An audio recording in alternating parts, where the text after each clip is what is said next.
సూర్యాపేట జిల్లా విభలాపురం గ్రామంలో అఘోరి హల్చల్ చేశారు. తమ గ్రామానికి వచ్చిన అఘోరిని చూసేందుకు జనం ఎగబడ్డారు. అయితే స్థానికులను దుర్భాషలాడారు అఘోరి. దీంతో గ్రామస్తులు అఘోరిని చితక్కొట్టాడు. తర్వాత తనపై దాడి చేసిన వారిని శిక్షించాలని డిమాండ్ చేస్తూ విభలాపురం అఘోరి ఆందోళన దిగారు.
వెనుక బటన్ నొక్కి అదే మెల్లగా అది కట్ చేసి ఓకేనా.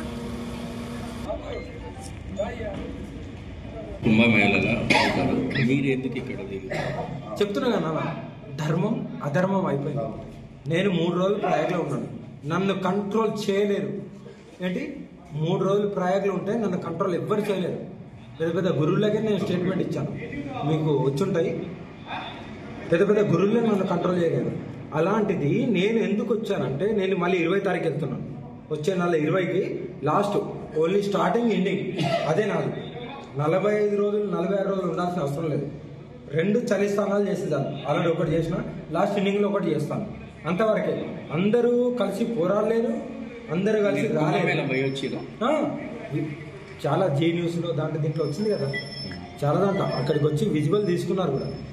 ఏంటంటే అందరు వచ్చి అన్ని, ఇప్పుడు నేను కుంభమేళ కూర్చున్నాను, రేపొద్దున మీరే వస్తారు వచ్చి, అమ్మా ఏంటమ్మా ఇది, ఒకరు పోయి అక్కడ భంగం కలుగుతుంది. కుంభమేళ అనేది చాలా పవిత్రం. అక్కడ మాకంటూ ఒక చర్చలు జరుగుతాయి, మాకంటూ కొన్ని నియమాలు ఉంటాయి. ఒకరు శిశరికం తీసుకుంటారు, ఒకరు గురుస్థానంలోకి వెళ్ళి ఇంకో పీఠాధిపతికి వెళ్తారు, లేదంటే ఇంకో వేరే లెవెల్ వెళ్తారు. అక్కడ నేను కూర్చొని నేను వైరల్ అవ్వడం నాకు గొప్ప కాదు. వైరల్ దేనికి? వైరల్ అవ్వాల్సిన పనే లేదు. కానీ అక్కడ పబ్లిక్ని కంట్రోల్ చేయాలంటే కాదు, ఎవరి వల్ల కాదు. ఇప్పుడు ఎందరూ 2 ఎస్ఐలు, ఇంతమంది వచ్చారు, అక్కలు అందరు వచ్చారు, ఈ నాన్న వాళ్ళు వచ్చారు, కంట్రోల్ చేసి 4 సార్లు వెనుక గ్లాసు. ఇప్పుడు ఎన్నిసార్లు నేను పెయింట్ వేయించుకున్నాను. ఇప్పుడు నేను మళ్ళీ ఇప్పుడు హోండా షోరూమ్కి వెళ్తా. ఏందన్నా ఇది, నాకేనా ఊరికి వస్తాయా? మళ్ళీ భక్తేగా, ఒక భక్తుడే కదా అది చేపించేది. మరి నాకే సురక్షిత లేదు, ఎవరికి ఉంటుంది? అందుకే చెప్తున్నా, యువతలకు గంజాయి మానేయండి, డ్రగ్స్ గంజాయి మద్యం మానేయండి, బాగుంటారు. మీరు ఇది కూడా అనొచ్చు, ఏంది అగోర్లు కూడా గంజాయి తాగుతారు అంటే, వాళ్ళంటే దీక్షలో ఉంటారు. ఏంటి మాకు దీక్షలో అదొక భోగం అంటాం. మేము దీక్షలో ఉండడానికి దాన్ని భుజిస్తాం, మాకు సమాజంతో పనిలేదు. దమ్ముంటే ఇదే యువతను రేపొద్దు నాలాగా పోరాడమని, ఇదే యువతని, ఇదే పబ్లిక్ని నాలాగా కట్టరుగా నిలబడి పోరాడమని. ఆ ధైర్యం అది లేదు. కాబట్టి నా వంతు నేను చేస్తున్నాను. చేసేవాళ్ళని చేయనియండి, కొద్దిగా నాకు భుజించుకోవడానికో లేకుంటే నా ప్రవేశం. ఇక సూర్యాపేట జిల్లా విబలాపురంలో అఘోరిని చూసేందుకు జనం ఎగబడ్డారు. దీంతో అఘోరికి గ్రామస్తులకు మధ్య కొంచెం తోపులాట జరిగింది. ఇదే అంశానికి సంబంధించిన మరింత పూర్తి సమాచారం మా ప్రతినిధి ఉపేందర్ అందిస్తారు. ఉపేందర్. Thank you Sandeep. గత కొంతకాలంగా తెలుగు రాష్ట్రాల్లో అఘోరి హల్చల్ చేస్తుంది.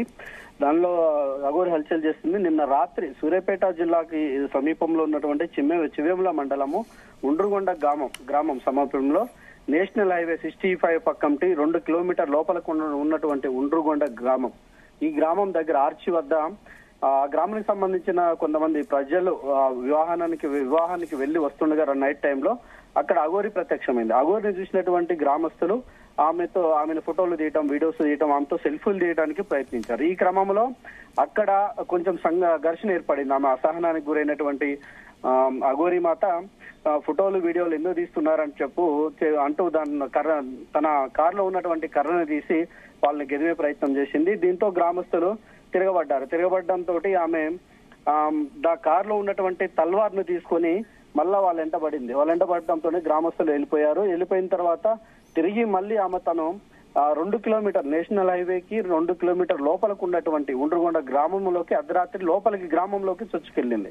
గ్రామంలోకి వెళ్లడంతో అక్కడ స్థానిక ప్రజలు ఎందుకు వచ్చినాం అని అంటూ మళ్ళీ ఆమె పైన తిరగబడడం జరిగింది. రాత్రి ఘర్షణ వాతావరణం కొద్దిగా చోటు చేసుకుంది. దీంతో పోలీసులు ఎంటర్ అయ్యి పోలీసులు ఆమెను సర్ది చెప్పి అక్కడ నుంచి పంపించారు. ఇది నైట్ జరిగిన ఘర్షణ దాంతో నైట్ ముగిసింది. కానీ మళ్ళీ ఉదయము నేషనల్ హైవే పక్కంటి నేషనల్ హైవేకి దగ్గర పట్ల ఉన్నటువంటి వల్లభాపురం గ్రామం సమీపంలోని ఒక హోటల్లో టిఫిన్ చేసేందుకు అఘోరి మాత అక్కడికి వచ్చింది. టిఫిన్ చేసేందుకు వచ్చి టిఫిన్ హోటల్ యజమాని ఏమున్నాయమ్మా దీంట్లో టిఫిన్ వడానా, దోశనా, ఇడ్లీ, పూరి అని అడగడంతో ఆమె దోశ ఉందని అనడంతో దోశ వేయండి అమ్మా అని అన్నది. ఈలోపు అక్కడ ఉన్నటువంటి మధ్యమత్తులో ఉన్నటువంటి ఒక యువకుడు నాకు ఫోటో దిగాలి, ఆమెతోటి నేను ఫోటో దిగుతా అని ఆమె దగ్గరికి వెళ్ళడం జరిగింది. ఆమె మళ్ళీ తిరిగి అసహనానికి గురైంది. నేనేమన్నా హీరోయిన్, నా దగ్గరికి మాటికి ఎందుకు వస్తున్నా, ప్రైవసీని ఎందుకు దెబ్బతీస్తున్నారు, నేను టిఫిన్ చేయాలనుకుంటున్నాను, టిఫిన్ చేద్దామని నేను వస్తే నా మీద ఎందుకు ఇలా ఎగబడుతున్నారని ఆమె అసహనానికి గురైనప్పటికీ కూడా తన మధ్యమత్తులో ఉన్నటువంటి ఆ యువకుడు వినకపోవడంతో ఇద్దరి మధ్య ఘర్షణ చోటు చేసుకుంది. తన కారులో ఉన్నటువంటి కర్రని తీసుకొని ఆ యువకుడిని కొట్టింది. దాంతో ఆ యువకుడు నన్నే కొడతావా అంటూ ఆయన కూడా మళ్ళీ అఘోరి మాత మీదకి తిరగబడడం జరిగింది. అక్కడ ఘర్షణ వాతావరణం చోటు చేసుకుంది. ఆ ఘర్షణ వాతావరణంలో అఘోరి మాతకి కొంచెం స్వల్పంగా గాయాలు కావడంతో అంబులెన్స్ ఫోన్ చేసి అంబులెన్స్ ని పిలిపించుకొని ట్రీట్మెంట్ చేయించుకుంది. ఈ తరుణంలో ఆమె నా పైన ఎవరైతే దాడి చేశారో వాళ్ళు పోలీసులు వచ్చారు కనుక పోలీసులు వాళ్ళని పిలిపించి నాకు క్షమాపణ చెప్పించేంత వరకు నేను ఇక్కడ నుంచి కదలను అని అక్కడనే తిష్ట వేసి కూర్చుంది. దీనిపైన పోలీసులు ఇంకా ఆమెని సర్ది చెప్పే ప్రయత్నం చేస్తున్నారు. ప్రస్తుతం ఆమె వల్లభాపురం సమీపంలో ఉన్నటువంటి ఒక బ్రాహ్మణ్ హోటల్లో టిఫిన్ చేస్తున్నట్టు మనకి సమాచారం ఉంది. సందీప్. Thank you Upender.